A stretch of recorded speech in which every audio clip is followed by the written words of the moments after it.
Hey food lovers, today I'll be teaching you guys how to make a very popular Sichuan style fire noodle in just under 10 minutes. So first, heat up our pan. When the pan is piping hot, add in our cooking oil. At this point, add in 1/4 pound of ground pork. You can use beef if you don't eat pork.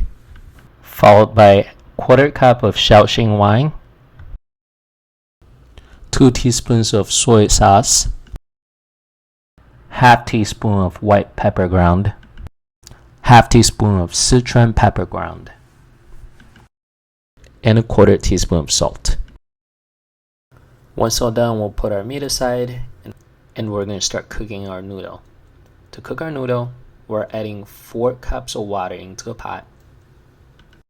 I am going to put a lid on so the water is going to boil faster. We are trying to make a noodle dish in 10 minutes. Now I'm adding in 150 grams of Chinese style noodle. I'll post a link if you guys don't have access to this kind of noodles at your local supermarket. But if you do have an Asian market near you somewhere, they're prepackaged and they're pretty cheap. Here I'm blanching some baby bok choy because I do like some crunch to go with my noodles. I'm just leaving them in boiling water for about 30 seconds and then they're all good to go. Once that's done, we're ready to assemble our dish. In a noodle bowl, we're adding 1 teaspoon of soy sauce,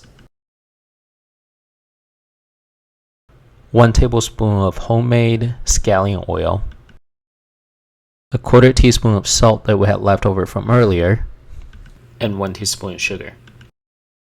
Now we have our base, we're going to add our noodle back in. And now we're going to add back in the ground pork we had cooked earlier. You can add as much as you want, the sky's your limit. I also added more pepper flakes because I do like my food on the spicier side. So here comes the soul of the dish, homemade chili oil. I am adding 3 teaspoons, but you can add as much or as little as you would like. I will have a video on how to make this chili oil in my channel, so please go check that out. You must be hungry by now. I know I am. So after we're adding a whole lot of green onion onto our noodle dish, we're good to go. This is a perfect noodle dish you can get ready in 10 minutes. And I'm confident that you will want to make this noodle over and over again. Here's a recipe for the street style fire noodle. Please comment below. I would love to know how yours turned out. Thanks for watching. I will see you in the next video.